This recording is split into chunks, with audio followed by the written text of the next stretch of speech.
They say winning ain't everything.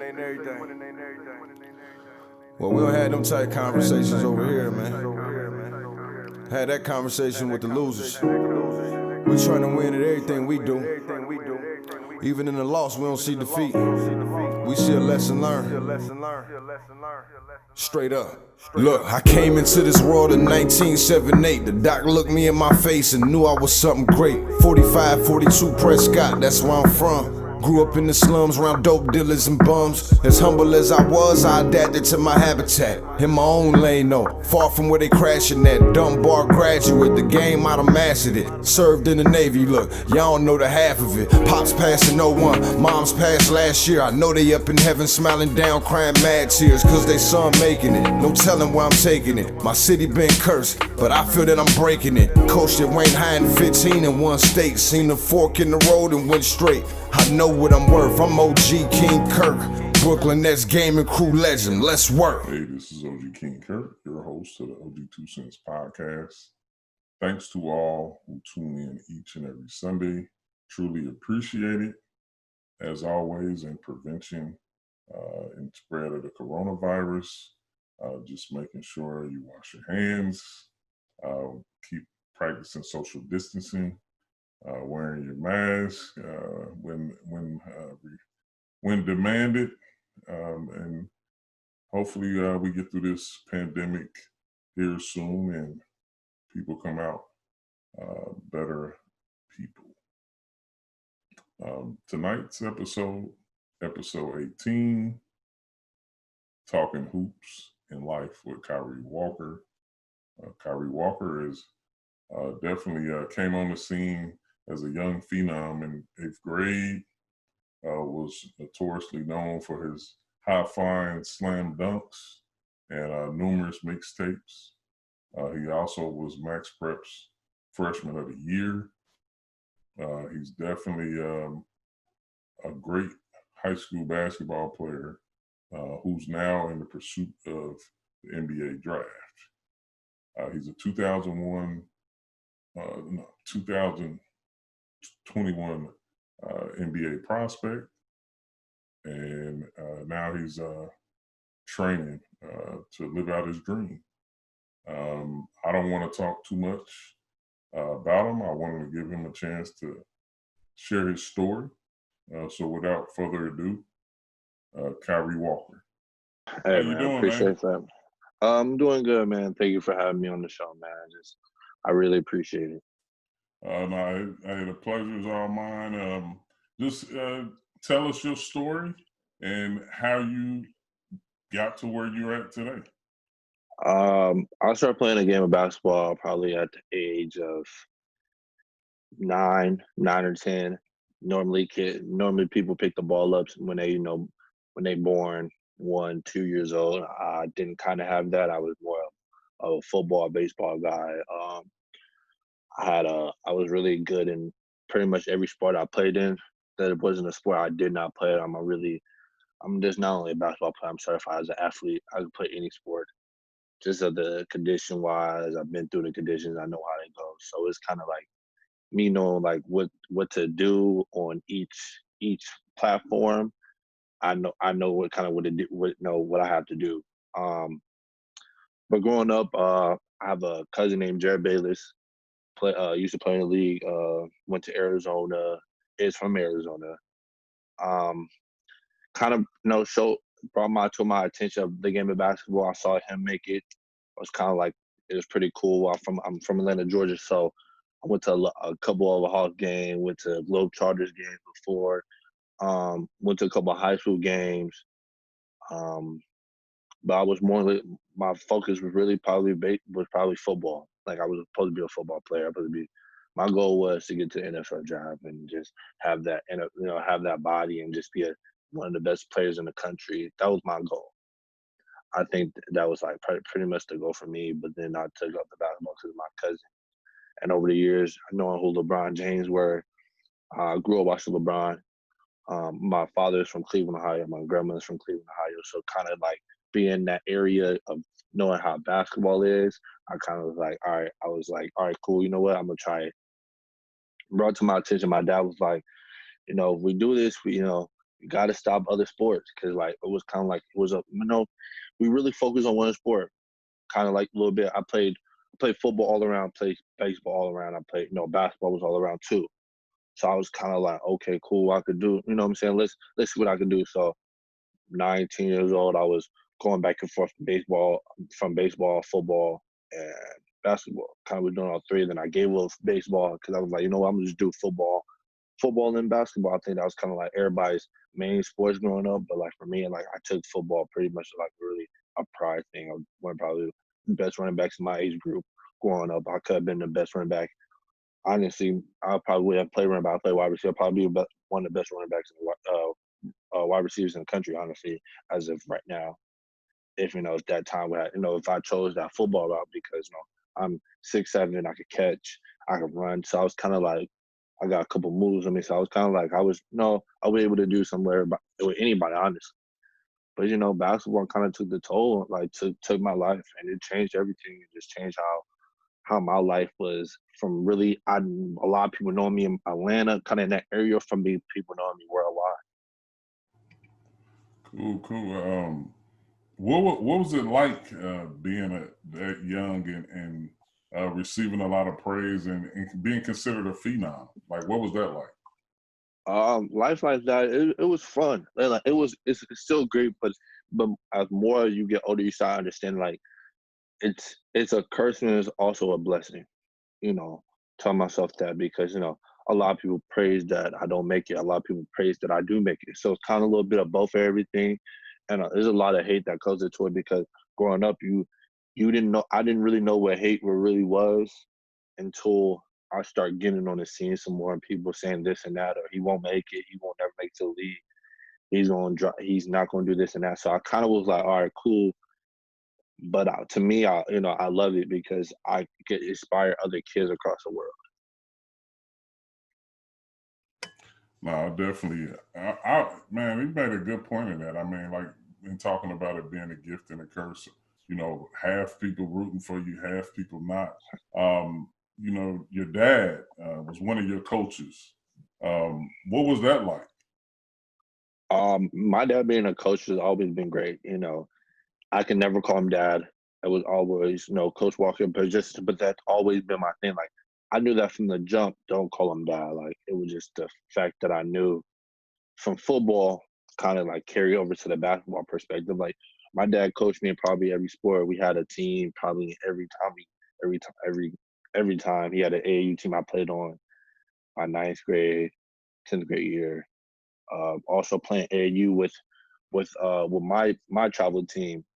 But me playing with the team that he had was helping other kids, helping guys in my class that wasn't so talented, but but you could see the potential in them during our age group. But I was like, I'll play with those guys because those guys can help me get better, and I can help those guys get better every day when in practice and working out. So it's kind of like, all right, cool, I'm with it, Dad. Like sign me up, and from there we all my dad always been there from the jump, and we kept rolling, and it's going ball just keep rolling now. Man, that's dope. Who do you pattern your game after? I try want to say LeBron James, of course, but I take the mental wise and just how everybody mentality. I try to take Kobe's. I try to take Michael Jordan's because those guys want to win. They're the winners, and those guys are not. A lot of people always say like, okay, he's rude, he's that, but I want to win though. Like people understand like it's all in is team is a team sport, but it's now you gotta do what it takes to win the game. Like you gotta be a winner at the end of the day. 'Cause I don't like losing because if you just try to be a loser your whole life, you want to just know, oh, okay, you expected to lose. You gotta have some fight and some will inside of you. So I always try mental wise. I try to do Kobe and Michael Jordan. Physically, I do LeBron. I try to do Paul George, Lance Stevenson. Younger, a lot of people used to call me Baby Tyreek Evans. The big guard title. So I kind of had that title on me. So, but you know, just over the years, I try to pattern my game after certain people, but it at the end of the day, I just try to do what I can do better than do what I can do best on the court. Now you've had some epic battles. Zion Williamson, Jalen Green. Like, describe those games and the atmosphere and what it was like now when you look back on it. Yeah, it's been crazy. Like the Jalen Green, we was one of the best players in our class, so we're like, it was a crucial matchup. So everybody wanted to see that matchup. And it was a big one. It was great. I ain't gonna lie, it was one of the greatest matchup. And playing against Zion, knowing that he going to Duke, and I think I was a sophomore. Oh yeah, I was an incoming sophomore. Yeah, I was a freshman playing against Zion. I was a freshman, so I'm like, all right, I'm playing against him. I already know. I've seen the videos, and we just playing, and I try to dunk on him, and I miss him. But like at the same time, like at the end of the day, we cool, but at the same time, we can't be friends on the court, and we all the guys know that. So we try to go out there and take each other head off, and and it's fun though. At the end of the day, it's fun. Now of course, you and your camp made a critical decision. You committed to Arizona State, and then decided to forego that and pursue your career as a professional. What went into that? How is that? Me decommitted from Arizona State going to my junior year. It was like kind of like a situation where I honestly didn't get recruited. Like I didn't really have the recruiting process. Like, okay, me going on visits, all right, these are my top schools. Let me look into these schools. I never really had that chance. Me having the opportunity to, when I decommitted, have a lot of options, a lot of schools contact me and everything be wide open. It's easy for me to think. I was able to think a lot and certain family things happened that kind of tied into it. I was just like, you know what? I'm kind of just like, you know what? I'm stressed. I just want to hoop. It was most like I just want to hoop, and I was a hooper, and I was happy, very happy. Just coaches understood, and from there, a lot of positive things start happening. Yeah, I imagine that was a tough time in your life. I truly didn't want to touch on that, but I send my condolences in me experiencing things of that nature. So I definitely feel for you for everything that was going on. I know it's critical at times in your life when you're achieving a certain amount of success and notoriety and things happen. Definitely can take a toll on you. Thank you. What's some of your favorite NBA teams? I don't have one. That's the crazy thing. I just love basketball. I don't ever have one. Like, if now we're talking, if I'm playing a game, probably choose if I'm playing a game, probably choose the Rockets. Maybe I'm choosing the Clippers.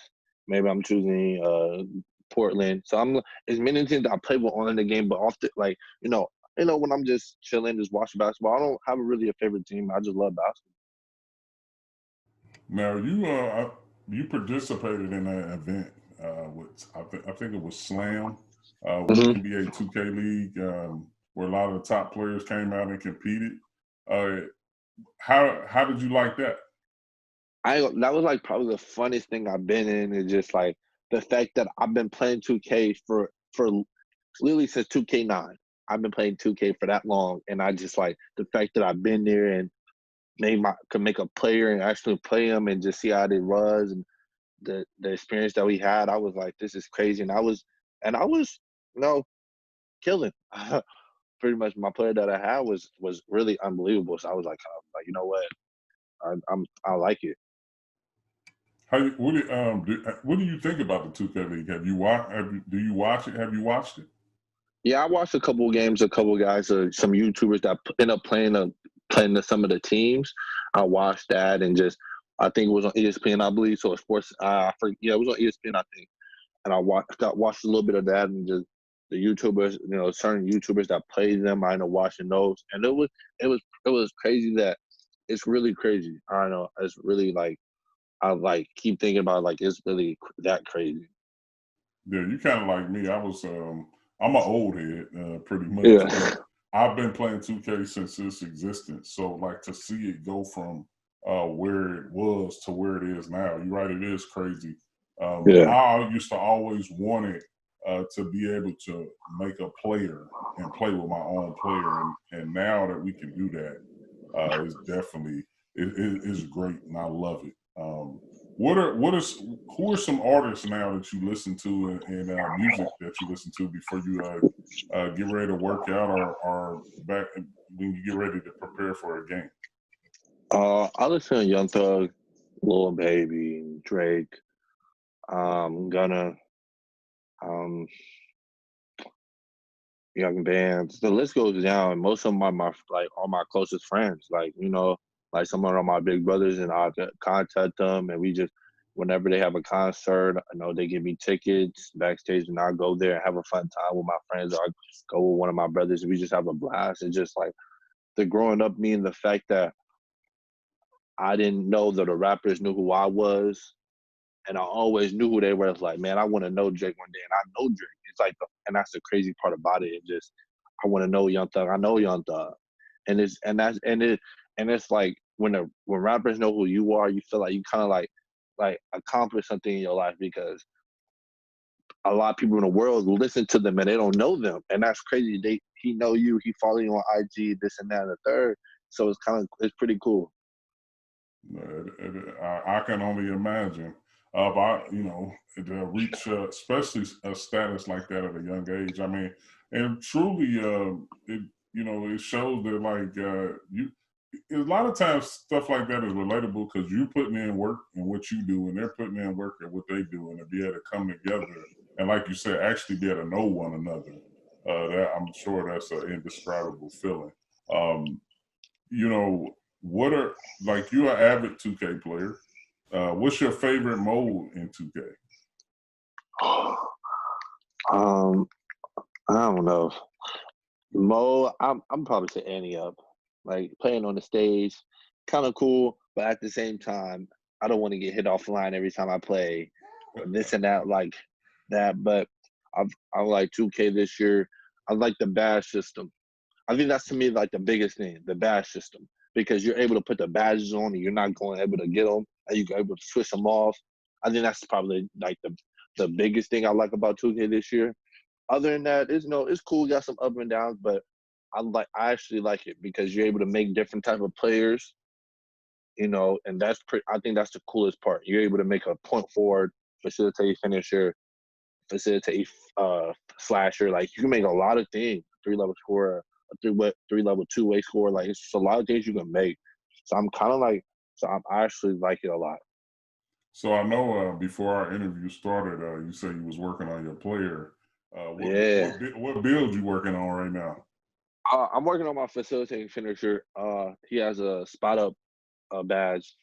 He has 16 badges in each category. I think that's the coolest part about it because I could 16 in defense and everything. So I kind of could pretty much do everything. You know what I'm saying? Like I could bring up the ball, go crazy, dunk on somebody, shoot a three. I could throw a dimer. I could lock up. It's a lot of things I can really do with this build. So I kind of like trying to build it up to like actually be where it can be really, really good. Now, what's your name of your my player? Because I know a lot of people get real creative when they do that. What's the name of your player? I call him Big Body. He's a big body. He's a big, you know what I'm saying? He's a big body guy. So it's really it's honestly cool. Like I didn't really play 2K18 like that. No, not 2K. I'm going back way too far. I didn't play 2K. I played 2K17, but I wasn't really good. 2K18, I didn't play that at all. 2K19, I played, but I was mostly on my team. 2K19. This year I'm really stuck on my player and just building and just having different ones and trying to just my 3-level scorer. My 3-level scorer is like perfect. Nothing wrong with him. He's a 98, so I'm just kind of trying to make him to a 99. But other than that, I really want my facilitating finisher is probably gonna be like the best build I have for sure. Cool. As we get ready to wrap this up, just a few more questions. You have such a humble spirit for a player that has reached a lot of accolade and notoriety that you have? Like, who do you attest that to?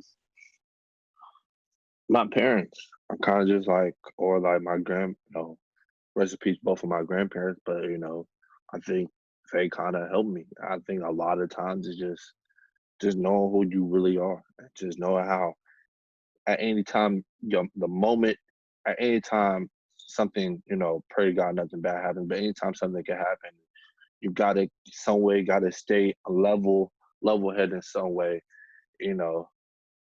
God given, me the talent, so I gotta be humble with it. And just, sometimes I can get out of character and act in a cocky way, but sometimes, God humble you in certain ways and you gotta just take it on the chin and just keep moving on. Cool, cool. That's a great answer. What would you tell uh, any young up and coming talent um, that's on the same route that you're on? What kind of advice would you give them? Um, Probably don't worry as a social media wise and try and get noticed because that time will come. Like I'm not gonna say don't do it, but no, I was that kid. I was that kid wanting a mixtape. I was that kid was like, man, I want a mixtape my ball of life. I see so many. I still watch the ones I watched when I was younger to this day, just because. And and it's crazy because I have some. I have a mixtape and I'm able to have some. And it's crazy. I'm like, I'm blessed because God really gave me a talent. And I really worked hard for what I had, and just He blessed me with different different abilities. And just I always want to tell kids like God know God don't give people 2 feet. God might give them 2 feet, one hand, 2 feet, not both arms, and just so many things. So you got to be thankful for some certain situations. So I always tell kids, man, don't ever take something for granted because just like that, it can be taken away just by you being lackadaisical, stuff like that. But you got to praise God for the things that He gave you because God gave you gave you the life of healthiness, just able to move, to wake up every day and see your mom and dad or such and such. And some other kids don't have that. I know some other kids starving, some other kids is not. And just for the kids that are starving, just you gotta understand like time is coming where when life is gonna be great for you. I always want to tell kids that like, man, life is gonna be great for you one day. You don't have to be the best guy at basketball, but you could be the best team player. You don't have to be the best star on the team, but you could be the best player on the bench that claps for everybody, give everybody, make sure you stand up for sometimes everybody do something good or wrong. I feel like it's just guys gotta understand like sometimes people are stuck in the mixtape life and the rank is it's cool and all, but when you get there, it's like, all right, you get there, now what? You see what I'm saying? Like it's now what? Like people want to get there, but what? You want a mixtape? Okay, what happens after you get that mixtape? Are you gonna just be satisfied and happy with the mixtape you get? Or are you gonna continue working for that mixtape for more and more? And there's many things I just tell kids, don't let nobody take the fun out of basketball. A lot of people, I would say a lot of people try to take the fun out of me playing a game of basketball. And I love it, and it happened. And it happened. I'm not gonna say it didn't, but I know at a point in time I fell in love with the game again. So it's able to pick it back up, and it's hard and it's easy to lose it. But it's like you gotta understand, like time and time go by, God's going to give you mysterious tests. And God tests me so many times. I like kind of just like wonder if I should stop playing basketball. And God was like, no. I talk to God a lot, and just He telling me sometimes I ask him questions He may not answer back, but later in life, that question I ask might pop up, and that answer might pop up. So I just tell God, man, just be blessed. You know, just keep work hard and just let nobody take the fun out of basketball.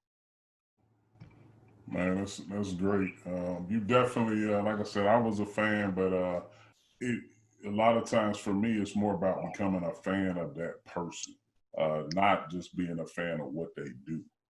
So I hope that when this episode drops and people of all ages hear it, they definitely know that you're more than just an athlete, and Yeah. I commend you for that.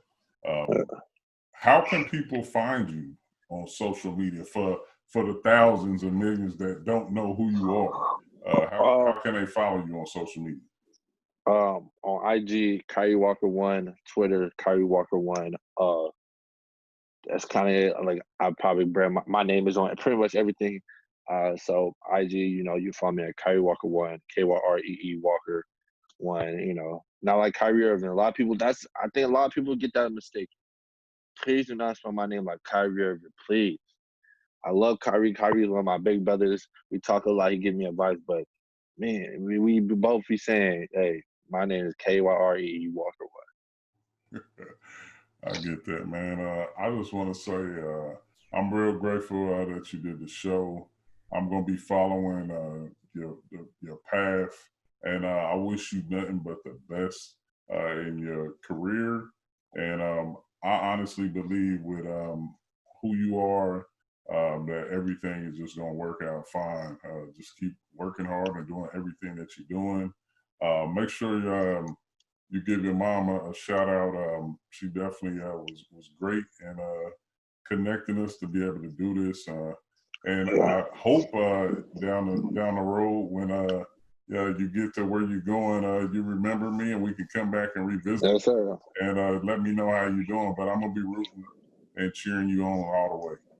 Thank you. I appreciate it for having me, and thank you, for giving me the opportunity to express my story a little bit.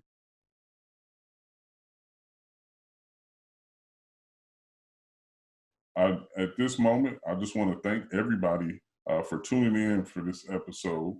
Remember, the OG2CENTS podcast is never a personal attack against anyone. It's my personal thoughts and those around me. Also, make sure you follow the podcast on Apple Podcasts, Spotify, YouTube, and all streaming platforms. Make sure you follow myself on social media at OG King Kurt. That's on Twitter, Facebook, and Instagram. I want to give a shout out to my team, Dave at the 2K Zone, Strider Visuals, and Box Graphics for sharing my vision with the OG2CENTS podcast. You can also go to www.ogkingkurt.com. So basically your one-stop shop for everything OG King Kurt and the OG2CENTS podcast. Make sure you tune in for the next episode. It'll be episode 19. It'll be another Talking Hoops in Life. It'll be with Renee Montgomery, WNBA champion and star guard for the Atlanta Dream. And remember, if it makes sense, it's an OG2CENTS. OG out. Let's put this work in, fellas. And much, much, much love to the entire 2K community for always showing me love. Without y'all, we wouldn't be here. Yeah.